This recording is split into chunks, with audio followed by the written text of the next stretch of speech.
me and my husband were in our truck, and as he was listening, or we are listening to a radio station, I told him, I don't like that station. Can we please change the channel? And he started turning the dial, and I heard God. And I said, go back. That's the one I wanted to listen to. And he said, I knew you would say that, but I didn't see the dial number or the station number.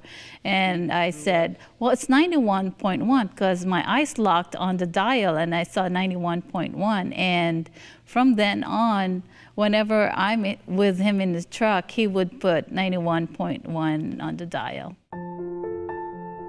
For several years, there had been a number of people who had a dream to start a Christian radio ministry from Burlington, Washington.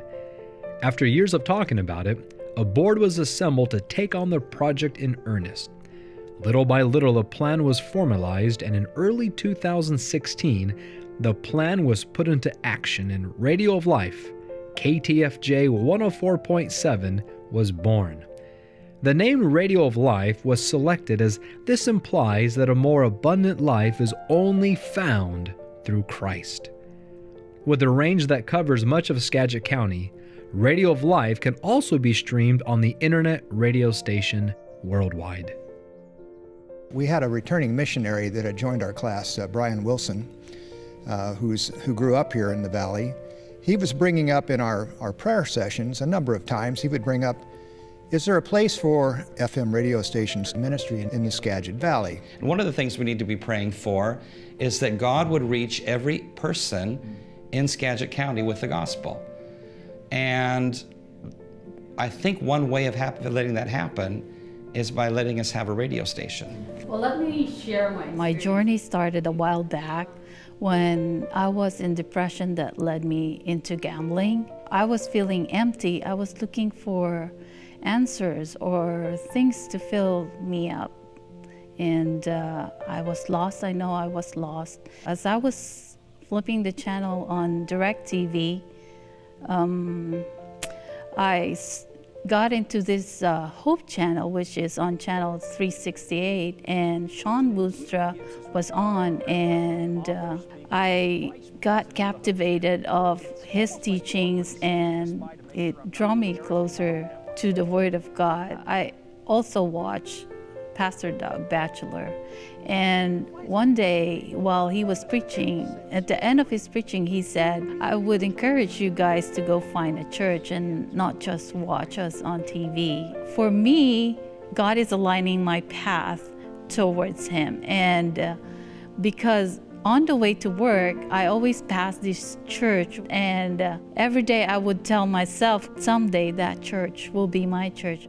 I decided to go to church, and it was Sunday. I got ready and went to church, but there was nobody at the church. The church was closed, and so I was like wondering, what's going on.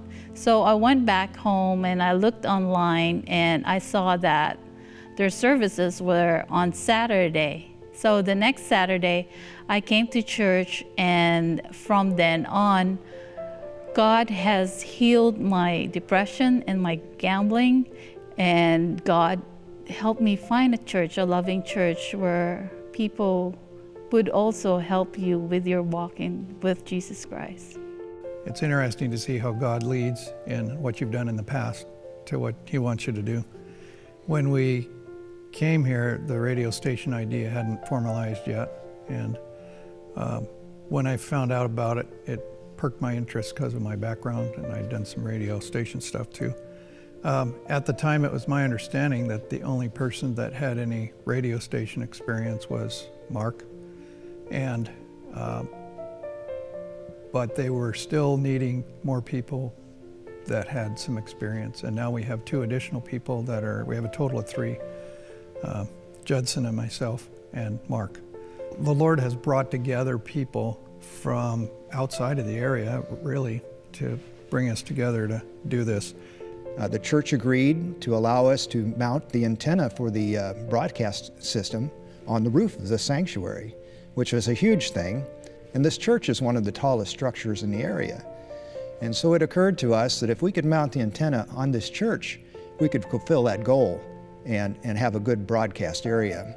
Mark had said how the range of the station was suspected to go 6 miles. We're limited by FCC regulation to have 100 watts. And so we were anticipating doing all of Burlington and barely touching Cedar Woolley and Mount Vernon.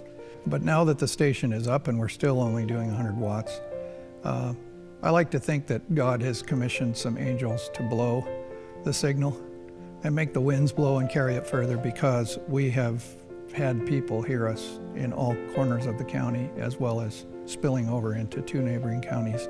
It's not our intention to be one more kid on the block. We want to fill a void. And so our choice of music is a little down from contemporary and a little up from elevator music. We want to get the middle. But we're also going to have a network feed from Radio of Hope, 91.1. That will provide a lot of the content of programming that's family-friendly, health-oriented, Bible-based kinds of programming.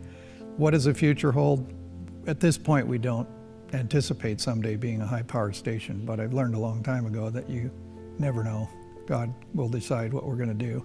This is Radio of Life. We want it to be holistic in nature, not just sermons and not just music. We have Dr. Jonathan Fish, and our church puts on a monthly program called Dinner with the Doctor. There is a program on how to lose weight. So we're emphasizing the whole body, the whole healthy, happy life. We would like to involve students in the Skagit Adventist School to be able to be involved in some of the announcing and things like that. We'd like to do kind of talk show format with people in the community. We'd like to promote things like blood drives and things that are health oriented, drug recovery, things like that. I got involved with the radio station.